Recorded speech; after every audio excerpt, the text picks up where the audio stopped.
Just adjusting the fire so we've got the perfect temperature in the caravan here.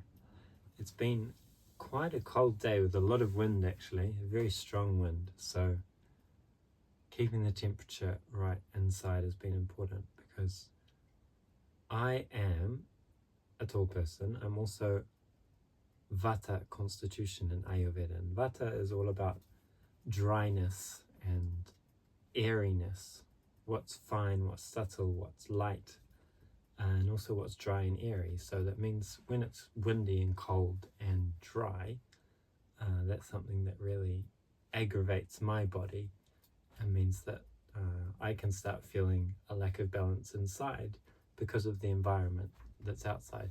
So keeping the fire warm and the caravan warm is important for my health at the moment. But that's not what this video is about. I'm not talking about Ayurveda, I'm talking about teaching. And I had a thought the other day that teaching something involves a series of assumptions that we make about ourselves and about whatever it is that we decide we want to teach, which when we analyze them from the point of view of non-duality or within the context of spiritual understanding, we see that actually they don't quite stack up as we think they might stack up. So one of those things is that when you teach something, or when you set out to teach something, we very often start with the point of view that we think to ourselves, I believe that everyone should know this.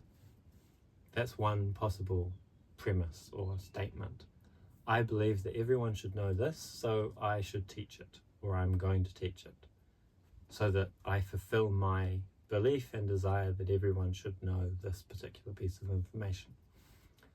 Another point of view which we can take is, I have found the truth, or I know something, so I'm going to teach this to someone else. That can also be why we decide to start teaching. I've found the truth, I've found the answer, I've found a system of knowledge or of understanding, and so therefore I want other people to know this. Other people should know this knowledge. And so we go back to the first premise. And both of these come from a position of the ego, actually.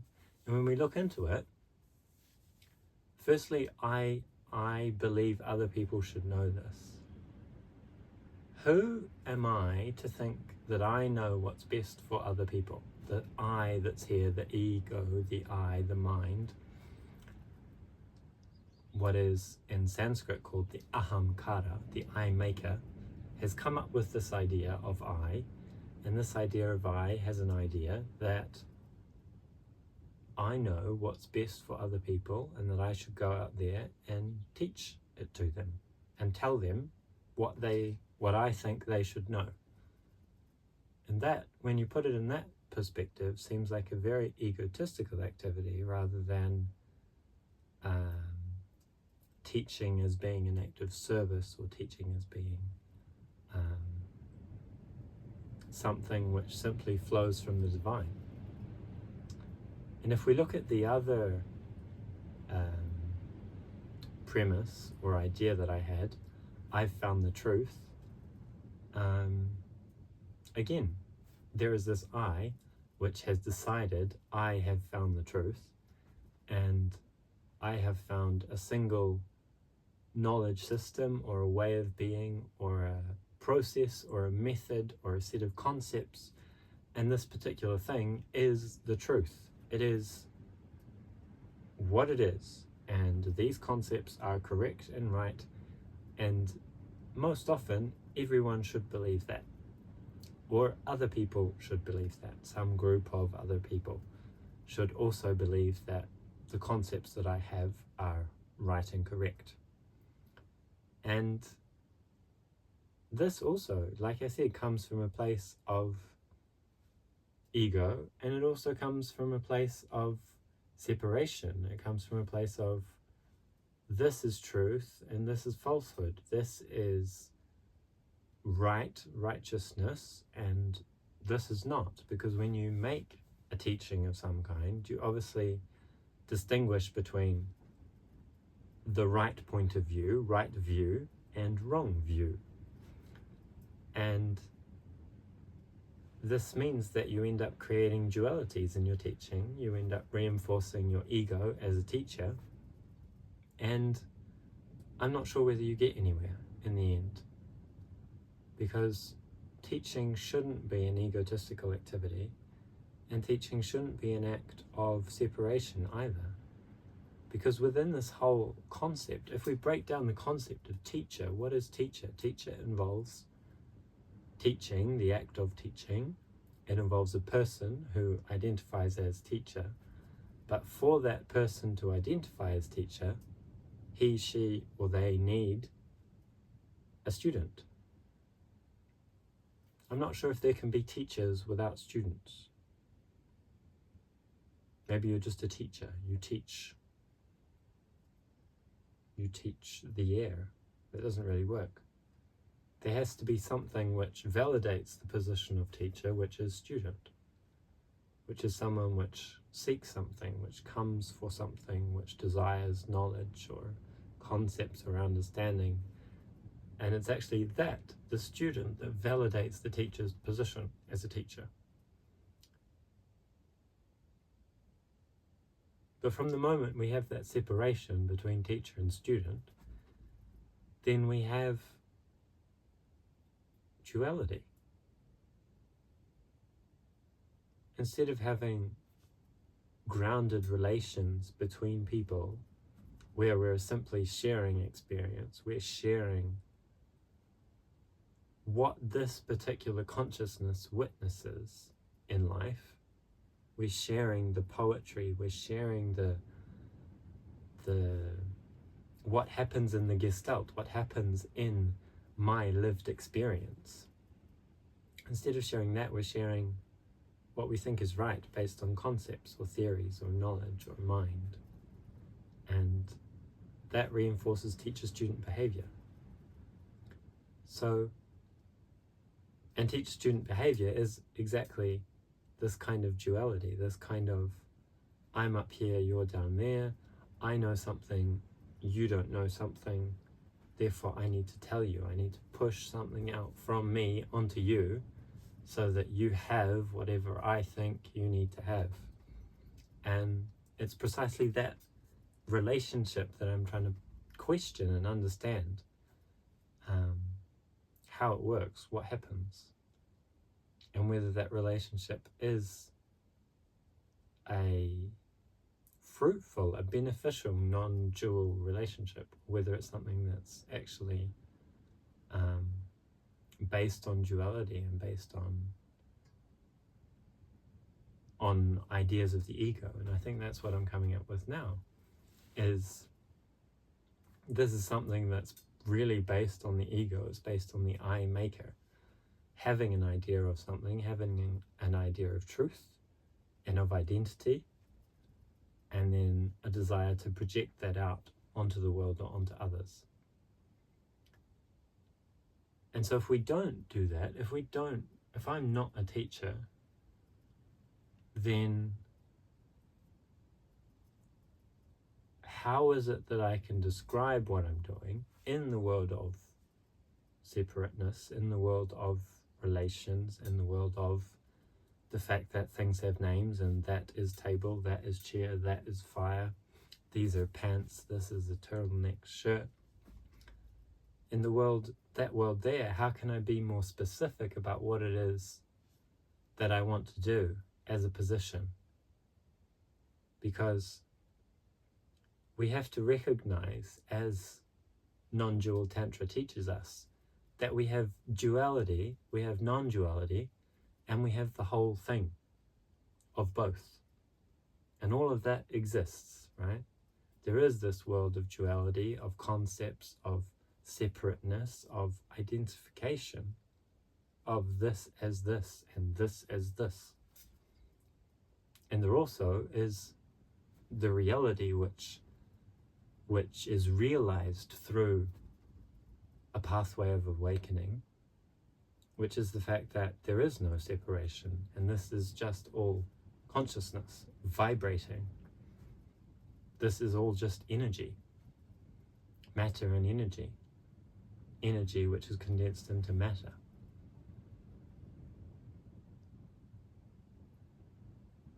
And so we have these two worlds which exist within the one, the universe, Shiva if you want. Or maybe not worlds, but perspectives, points of view, realizations. And within one of them, it seems necessary to describe this, what is going on here, as something, as teacher perhaps.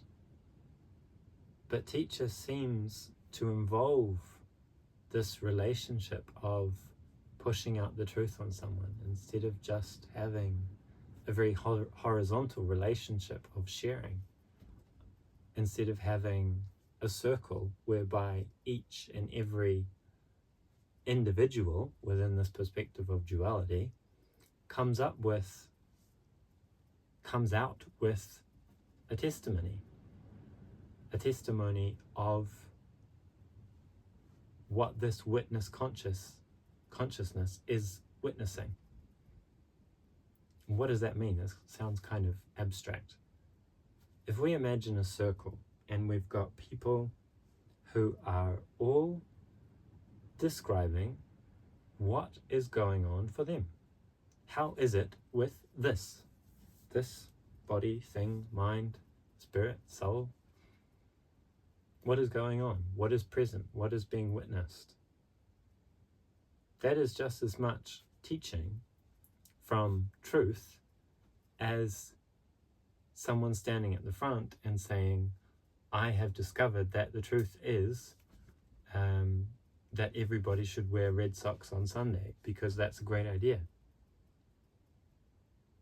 There's just as much truth in that teacher at the front of the room as there is in this group of testimonies, this group of witnesses to presence, to being.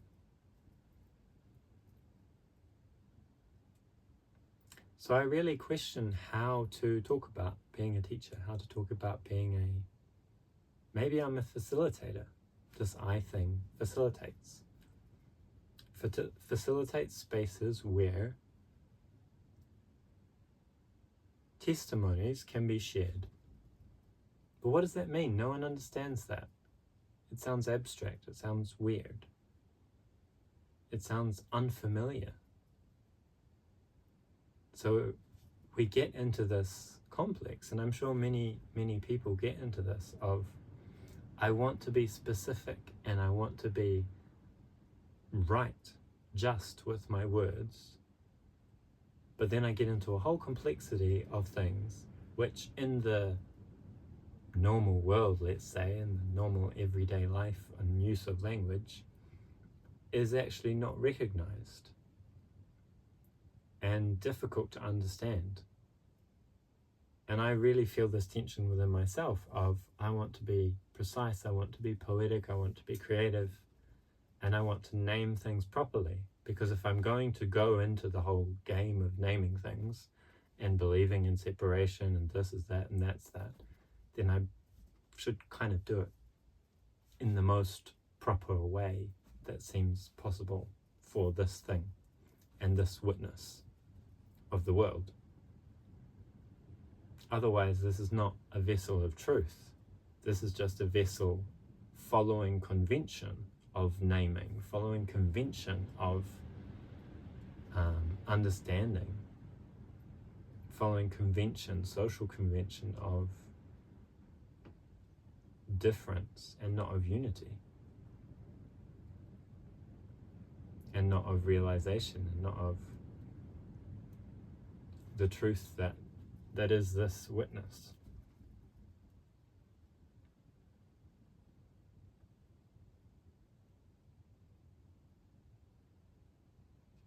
So I'm sure that's a problem that everyone has.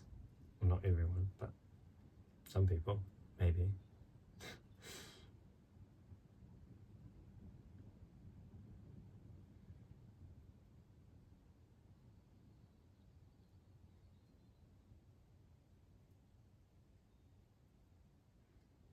And if we talk about or think about the topic of teaching as well, many people come to be a teacher because they gain some kind of diploma or certificate, or they're named something, they're given a title, and these are all ways of creating identity. These are all ways of maintaining the ego structure under this particular diploma, certificate, whatever it is, that's supposed to legitimize whoever it is that you're pretending to be. And so a yoga teacher goes and takes a 200-hour yoga training, and the yoga teacher ends up with a certificate. And that certificate gives them the idea that they are now a yoga teacher. And so they write on their Instagram profile, yoga teacher. And that certificate legitimizes the identity of teacher. But is that really the case? Nothing can legitimize you. Nothing can make you legitimate. You can gain credibility through the different teachings, the different spaces, the different sharings, the different explanations that you give, the workshops that exist, the people that follow you and learn from you. That gives you credibility, but it doesn't give you legitimacy. Because what's here is a perfect whole vessel of consciousness. And it was born legitimate, and it is going to be legitimate forever.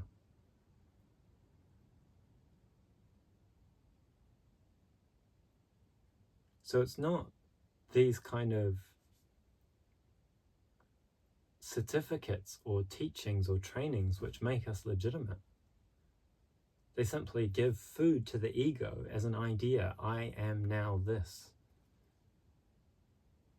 They give permission. They give permission to whatever it was inside that was holding us back to go out there and do whatever it is that we could have done.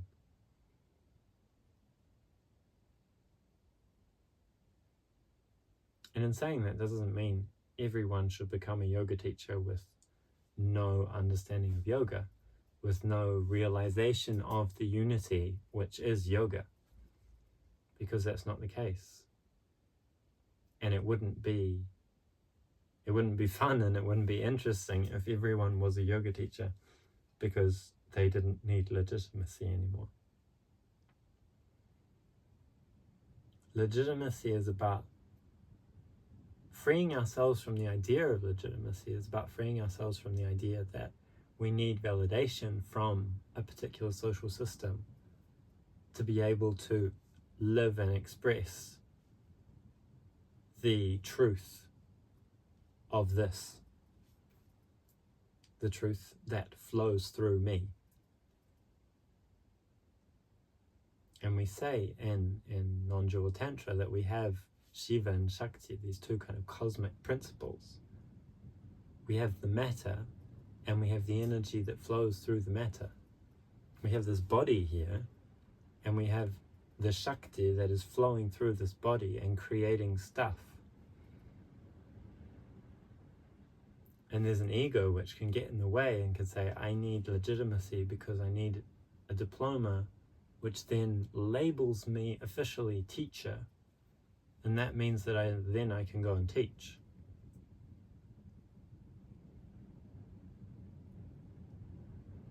And part of the path of awakening, of waking up, is this realization that nobody gives you legitimacy. Nothing gives you legitimacy. because what's there is perfect, whole, and authentic. And that's it.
There is just presence, there is just being. And behind that, within that, in that is joy and freedom.